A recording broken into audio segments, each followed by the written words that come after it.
சங்கீதம் 127 அதிகாரம் 3 வசனம்.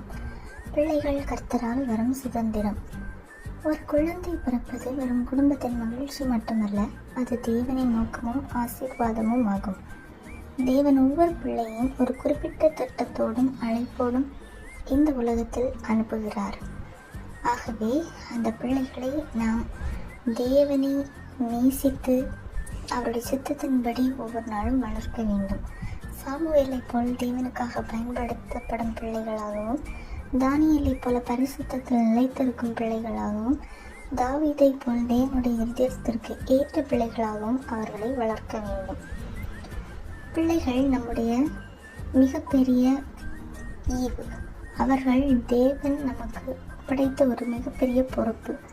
அவர்களை தேவனுக்காக வளர்ப்பதே உண்மையான பெற்றோரின் அழைப்பு. இன்று உங்கள் பிள்ளைகளுக்காக ஜெபியுங்கள். கர்த்தாவே, என் பிள்ளைகள் உம்மை அறிந்து உமக்காக வாழ, தலைமுறையாக நாங்கள் வாழ வேண்டும் என்று நீங்கள் ஜெபியுங்கள். கர்த்தர் உங்கள் பிள்ளைகளை ஆசீர்வதிப்பார்.